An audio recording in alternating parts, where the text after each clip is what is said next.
Hi everyone. आशा करता हूँ कि आप सब अच्छे हैं, ठीक हैं। आज हम देखेंगे यूएस फेड रेट। ये जो टॉपिक है बहुत इम्पोर्टेंट है उन लोगों के लिए जो शेयर मार्केट में इंटरेस्टेड है एंड इकोनॉमिक्स में इंटरेस्टेड है। और ये टॉपिक इसलिए इम्पोर्टेंट है क्योंकि यूएस जो है उसका जो करेंसी है वो बहुत ही इम्पोर्टेंट करेंसी है। और वहां पे थोड़ा ऊपर नीचे होने पे पूरे दुनिया में असर दिखता है, स्टॉक मार्केट्स में असर दिखता है, इंडिया में भी। तो हम यहाँ पे जानने की कोशिश करेंगे यूएस फेड रेट क्या है एंड इसका ऊपर नीचे होने से इंडियन मार्केट में कितना तबाही आ जाता है या कितना ऊपर जाता है या पूरा वर्ल्ड में क्या फर्क पड़ता है, वो सब हम देखेंगे। अगर आपको एक इंपॉर्टेंट टॉपिक पढ़ना है और फायदा उठाना तो ये इस वीडियो को आप एंड तक देखिए। बहुत लोग ऐसे होते हैं कि एंड तक नहीं देख पाते हैं वीडियो या नहीं देखना चाहते हैं, तो उनका काफ़ी नुकसान भी हो जाता है क्योंकि आधा अधूरा नॉलेज काफ़ी डेंजरस होता है। मैं इधर काफ़ी अच्छी तरीके से डायग्राम बना के मैं समझाने की कोशिश करूंगा। तो स्टार्ट करते हैं। सबसे पहले हम देखेंगे यूएस फेड रेट क्या होता है। यूएस फेड रेट मान लीजिए ये इंटरेस्ट रेट है, ये है इंटरेस्ट रेट। अब इंटरेस्ट रेट किसके ऊपर, वो इधर देखेंगे। जैसे मान लीजिए ये यूएस है, यूएस कंट्री है, वो जो है पैसा देता है लोन, किसको? बैंक्स को देता है, ए बैंक, बी बैंक, सी बैंक। अब जो पैसा देता है तो फ्री में तो नहीं देता होगा ना, इन रिटर्न वो इंटरेस्ट लेता है। जितना रुपए दिया उसके ऊपर भी वो लेता है। जैसे अगर 10 रुपए अगर वो देता है, मान लीजिए 10 रुपए, ऐसे तो बिलियंस में देते हैं वो। अगर यूएस एक बैंक को, मतलब यूएस के ही एक बैंक को 10 रुपए देता है तो वो लेता है 12 रुपए। 10 रुपए दिया, 12 रुपए लिया, मतलब 2 रुपए एक्स्ट्रा लिया। तो जो 2 रुपए है वो है इंटरेस्ट, वो यूएस का कमाई है। तो वैसे ही है, मैं इधर समझाने के लिए 10 रुपए का एग्जांपल लिया, वैसे बिलियन डॉलर्स में देते हैं ये। ठीक है, ए बैंक को दिया, बी बैंक को दिया, सी बैंक को दिया। अब जो इंटरेस्ट जो लेते हैं ये लोग, इंटरेस्ट, इंटरेस्ट को ही कहते हैं यूएस फेड रेट।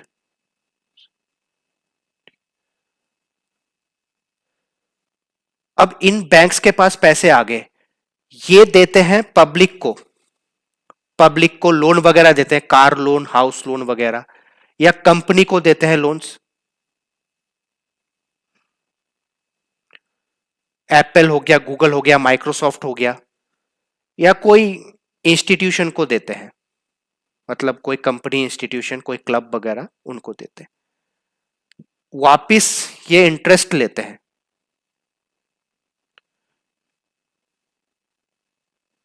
और यहां पे थोड़ा बहुत प्रॉफिट करते हैं ये लोग, और वही इंटरेस्ट वापस यूएसए को दे देते हैं। तो यहां पे मैं एक छोटा सा ग्राफ बनाने की कोशिश करूंगा आपको समझाने के लिए। देखो ये यूएस है, यूएस कंट्री का मैं बता रहा हूं। यूएस ने पैसा दिया किसको? ए नाम के बैंक को। और ए नाम के बैंक ने दिया पैसा एक बंदे को। मान लीजिए 10-10 रुपए दिया, चलो इसने 10 रुपए दिया, $10, सॉरी, डॉलर, यूएस है, $10 इसने दिया। यही $10 ए बैंक ने इस बंदे को दिया। अब बैंक ने बोला बंदे को कि तुम मुझे 16 रुपए वापिस करोगे, क्योंकि, सॉरी रुपए नहीं, डॉलर, $16 आप वापिस करोगे।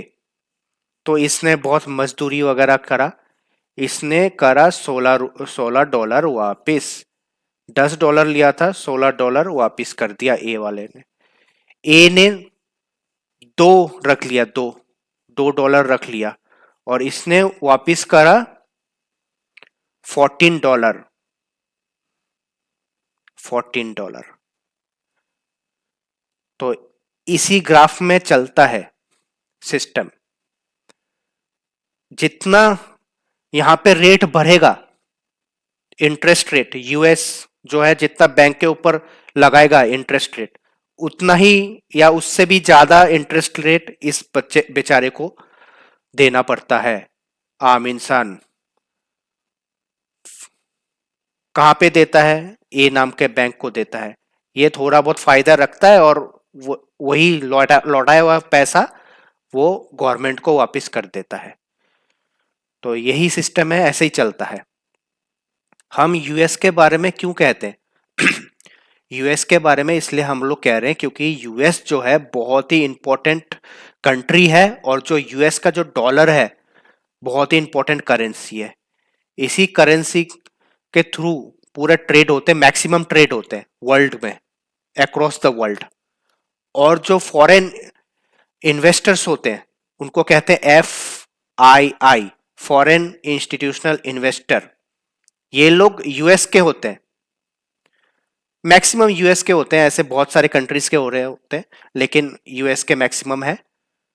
तो इनके पास होता है $1 बिलियन और ये इन्वेस्ट करते रहते हैं वर्ल्ड के डिफरेंट डिफरेंट शेयर मार्केट में। तो अगर आपको इनके एक्टिविटी को ट्रैक करना है, FII के एक्टिविटी को, तो आपको ये टॉपिक पता होना चाहिए, तभी आप FII के एक्टिविटीज को ट्रैक कर सकते हो और आप समझ सकते हो कि इनके माइंड में क्या चल रहा होगा, कब ये पैसा डालते हैं, कब ये पैसा निकाल रहे होते हैं कि कोई भी कंट्री में, या कोई भी कंट्री में से निकाल रहे होते हैं पैसे, या कोई भी कंट्री में इन्वेस्ट कर रहे होते हैं। ये सब चीज हम लोग स्टेप बाय स्टेप देखेंगे। पहले हम लोग देख लेते हैं यूएस मार्केट में क्या फर्क आता है, फिर हम इंडियन मार्केट में देखेंगे। तो यहां पे मैं रेड कलर कर रहा हूं, यूएस स्टॉक मार्केट में क्या फर्क आ रहा है। मान लीजिए फेड रेट वो बढ़ गया है, मतलब इंटरेस्ट रेट बढ़ गया है, अमेरिका ने जो है एक्सपेंसिव रेट लगाया है बैंक्स में, और इन रिटर्न जो बैंक्स है वो चार्ज कर रहे हैं बहुत एक्सपेंसिव इंटरेस्ट रेट। तो लोन वगैरह जो है वो एक्सपेंसिव होगा क्योंकि एट द एंड आम इंसान को इंटरेस्ट चुकाना रहता है और कंपनीज जो ले रहे होते हैं लोन वगैरह उनको इंटरेस्ट चुकाना रहता है। तो जो कंपनीज है अमेरिका के, कंपनीज टेस्ला वगैरह, एप्पल वगैरह, वो पैसे वगैरह लेना कम करते हैं और लोन वगैरह लेना कम करते हैं क्योंकि उनको इंटरेस्ट रेट भी चुकाना है ना। तो वो थोड़ा बहुत सहमे हुए होते हैं, डरे हुए होते हैं। तो वो जो नए नए फैक्ट्रीज है वो बिल्ड करना थोड़ा बहुत कम कर देते हैं उस टाइम में, पीपल्स को हायर नहीं करते हैं या फायर करते हैं, और इनोवेशंस भी थोड़ा बहुत कम कर देते हैं क्योंकि R&D के लिए उतने पैसे वगैरह नहीं उठाए होते हैं बैंक से, तो थोड़ा बहुत इनोवेशन भी कम हो चुका होता। तो ये सब जो है ना, प्रॉफिट पोटेंशियल भी इसलिए लो होता है कंपनी का क्योंकि पब्लिक भी लोन्स नहीं उठा रहे होते, पब्लिक्स भी लोन नहीं उठा रहे होते, तो इसलिए जो प्रॉफिट है वो कम हो रहे होते कंपनी के। पब्लिक लोन नहीं उठाएंगे तो हाउस कहां से खरीदेंगे, कार वगैरह नहीं खरीदते, वो क्रेडिट कार्ड वगैरह नहीं खरीदते, स्पेंडिंग वगैरह नहीं करते पब्लिक वगैरह। पब्लिक जो बचा कुचा जो पैसा होता है ना, वो बॉन्ड वगैरह में या बैंक अकाउंट में रखना पसंद करते हैं, स्टॉक मार्केट से निकाल रहे होते हैं वो पैसे। तो जैसे निकालेंगे तो स्टॉक मार्केट वहां के क्रैश हो जाएगा, मतलब प्राइस वगैरह डाउन हो जाता है, प्राइस डाउन, प्राइस डाउन हो रहे होते हैं, वहां के जो स्टॉक मार्केट के जो स्टॉक के जो प्राइसेस है वो गिर रहे होते हैं।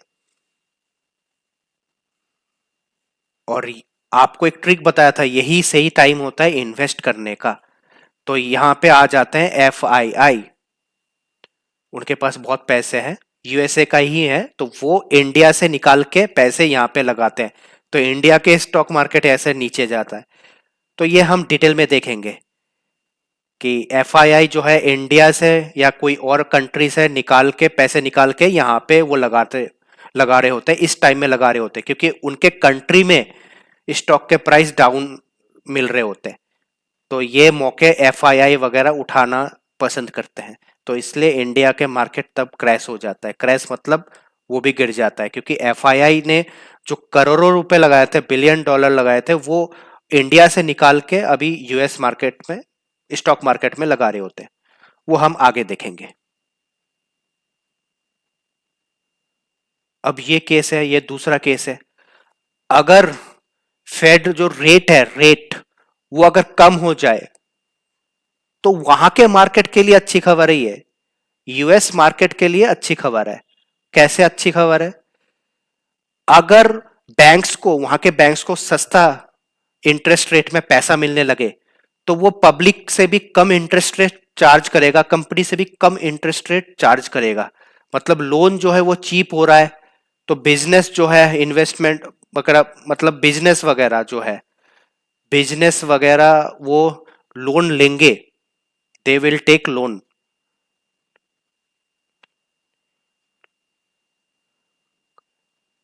कंज्यूमर स्पेंडिंग बढ़ेगा, पब्लिक भी लोन लेके कार लोन लेंगे, ये सब लेंगे और स्पेंड करेंगे। तो ये जो है वो स्पेंड करेंगे तो एक तो कंपनी का प्रॉफिट बढ़ा, वहां के कंपनी का, और जो है पब्लिक के पास बहुत पैसे आ गए स्टॉक में लगाने का। तो वो स्टॉक मार्केट में लगा रहे होते हैं और स्टॉक के प्राइस हाई जा रहा होता है।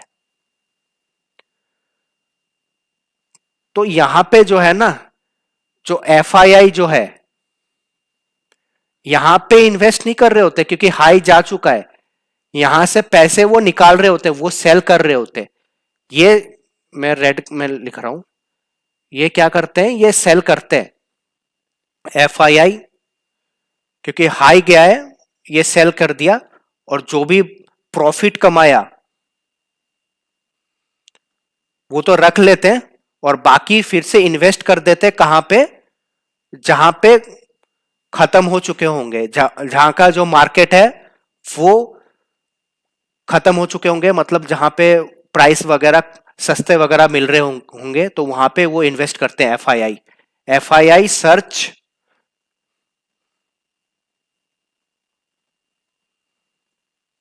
For cheap stock price, cheap stock price across the world.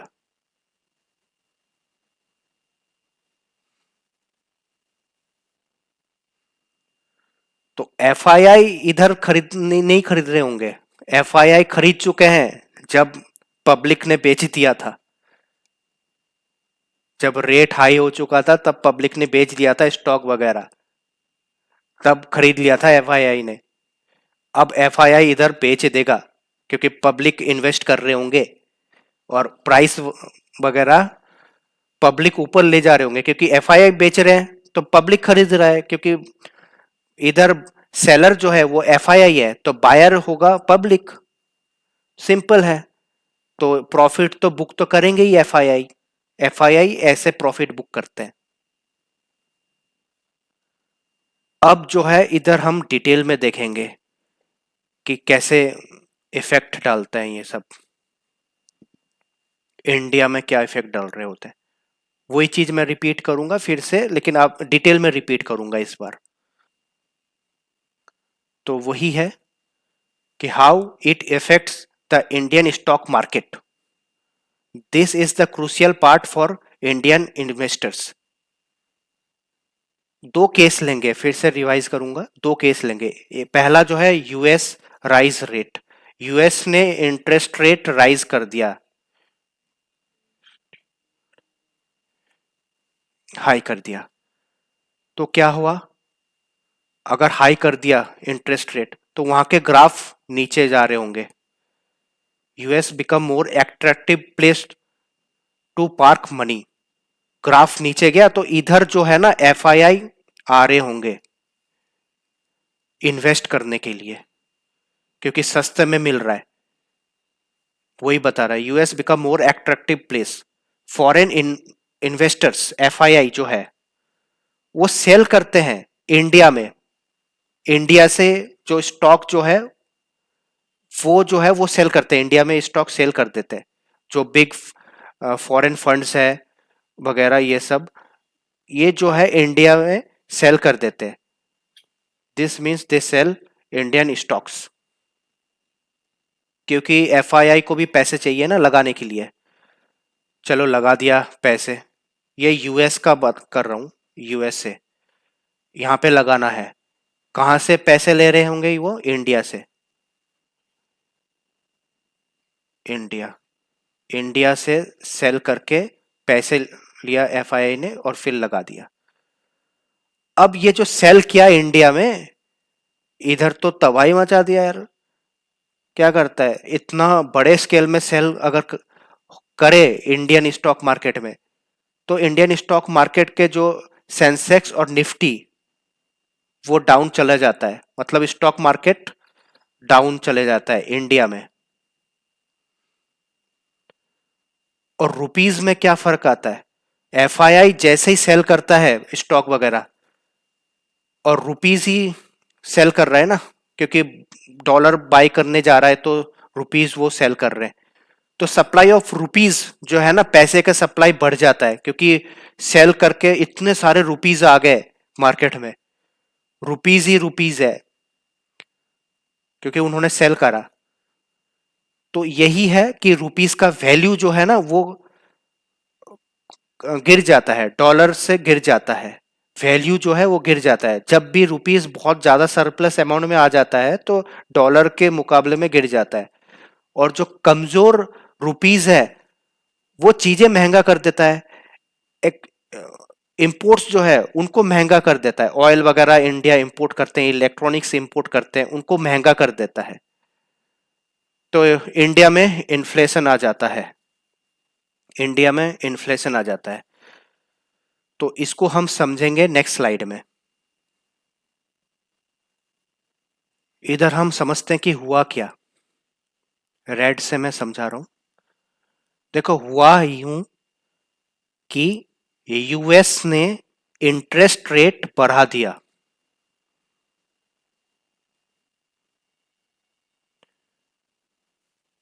Fed rate कहते हैं।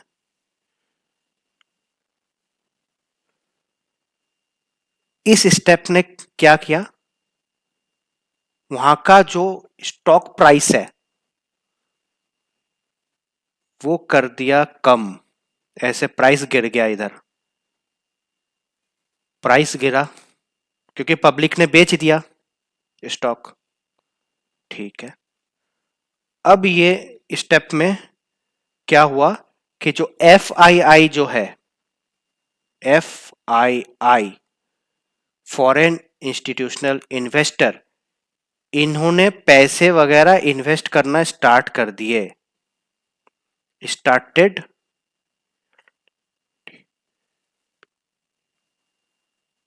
बाइंग एट चीप,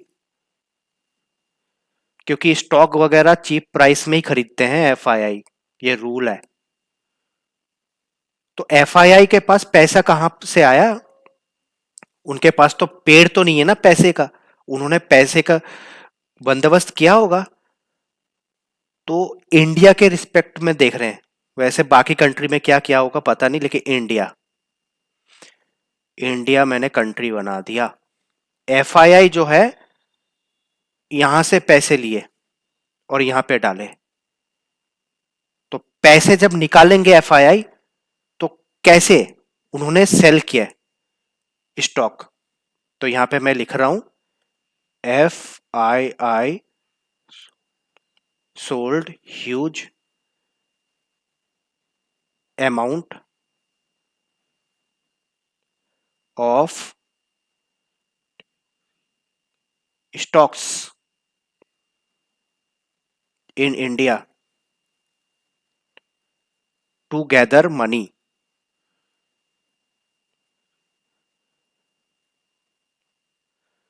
भाई ये स्टेप में क्या हुआ? इंडिया का जो मार्केट है वो क्रैश हो चुका,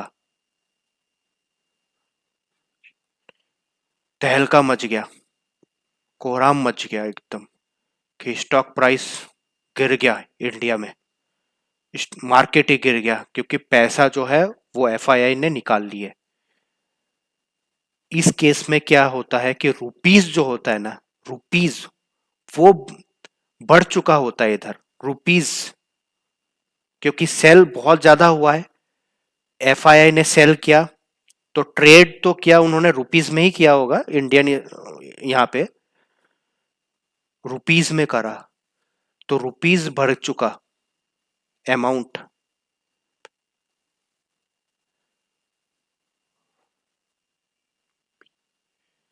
बढ़ चुका तो क्या हुआ, जो चीज ज्यादा होता है ना उसका वैल्यू कम हो जाता है,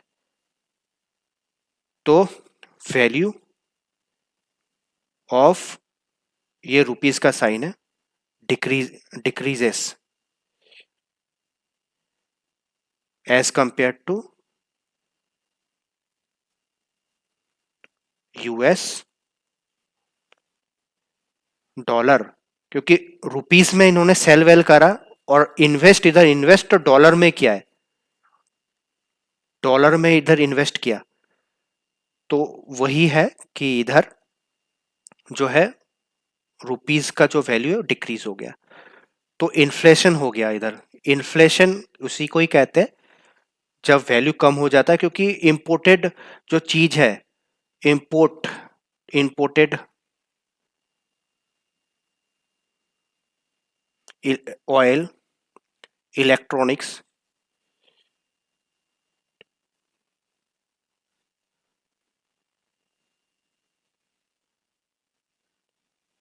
कॉस्टियर इसलिए क्योंकि ज्यादा पैसे से खरीदना पड़ेगा, ज्यादा पैसे से इलेक्ट्रॉनिक्स वगैरह इंपोर्ट करना पड़ेगा, तो रुपीस का थोड़ा बहुत वैल्यू कम ही हो गया। तो इंडिया में क्या हुआ, इंडिया में आ गया इन्फ्लेशन, थोड़ा बहुत इन्फ्लेशन, मतलब काफी डैमेज हुआ, इस स्टेप से बहुत ज्यादा डैमेज हुआ, ये पूरे स्टेप्स से। एक तो स्टॉक मार्केट गया, क्रैश हो गया, और एक तो इन्फ्लेशन आ गया, मतलब दो चीज हो गए, इन्फ्लेशन भी आ गया और स्टॉक मार्केट क्रैश हो गया, ये सब हुआ।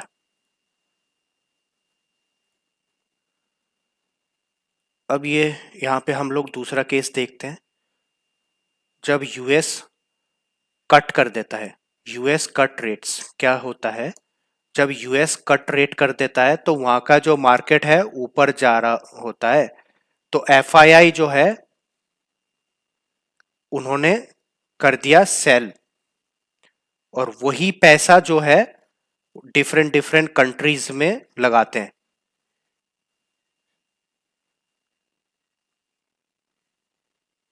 तो वहां के जो स्टॉक मार्केट है वो ऊपर जा रहा होता है, वही है। With returns in the US now low, global investors go searching for higher returns in growing economies like India. India में आते हैं, FII buy, money flows into Indian stock market, Indian stocks, boosting demand and pushing prices up. Price जो है वो ऊपर जा रहा होता है, देखा इधर। रुपीस जो है यहाँ पे स्ट्रांग होता है क्योंकि बाय हो रहा होता है, डॉलर कम हो रहा होता है, रुपीस बाय हो रहा होता है।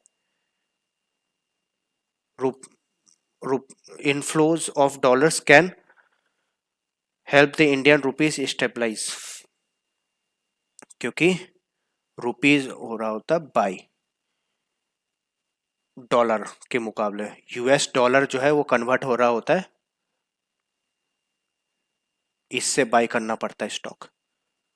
तो जो ये जो है डॉलर, वो डॉलर भर भर के देते हैं इधर, भर भर के आते हैं डॉलर, भर भर के डॉलर आता है रुपीस में, तो ये जो है ये बढ़ता है, रुपीस का वैल्यू बढ़ता है। हम यहाँ पे देखेंगे इसको,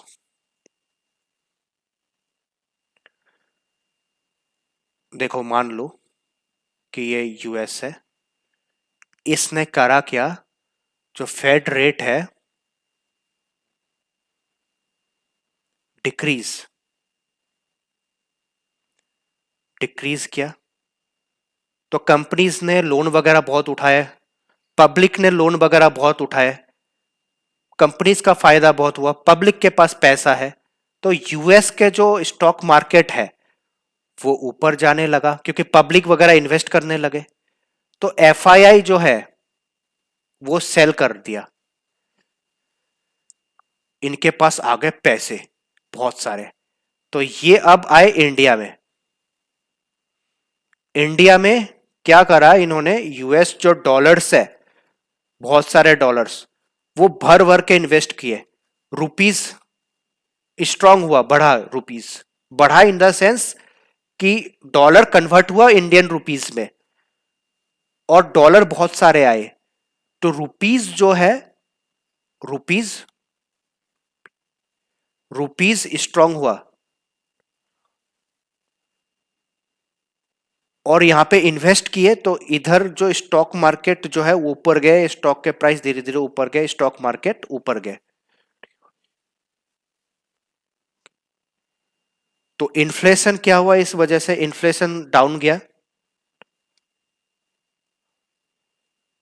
और स्टॉक मार्केट जो है सेंसेक्स निफ्टी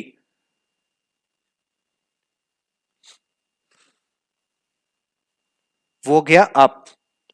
मतलब अच्छा हुआ इंडिया के लिए, तो अच्छा हुआ। अब हम टेक अवे लेंगे। टेक अवे मतलब समरी टाइप का। आपको ये फॉर्मूला लिख लेना है। ये फॉर्मूला बनाते हुए मुझे बहुत मेहनत लगा है। अगर यूएस रेट जो है वो अप जाता है, मनी जो है इंडिया से बाहर जाएगा या जाने का चांसेस बहुत ज्यादा रहता है। इंडियन मार्केट फील्स प्रेशर क्योंकि स्टॉक जो है, स्टॉक के प्राइसेस डाउन जाने लग रहे होते हैं, सेंसेक्स निफ्टी डाउन जाने लग रहे होते हैं। सेकंड केस ये है कि यूएस रेट अगर डाउन जाता है, फेड रेट डाउन, तो money can flow into India. Can बोला है इधर क्योंकि एक कंट्री थोड़ी ना है, एफआईआई जहां पे मर्जी वहां पे इन्वेस्ट करेगा, इंडिया में भी कर सकता है इन्वेस्ट। तो इंडिया के मार्केट जो है ऊपर जा सकता है और इन्फ्लेशन भी कम हो सकता है। आई होप आपको अच्छा लगा होगा, ये वीडियो काफी अच्छी तरीके से समझ में आया। ये काफी कॉम्प्लेक्स टॉपिक है और आप इस वीडियो को बार बार देखें।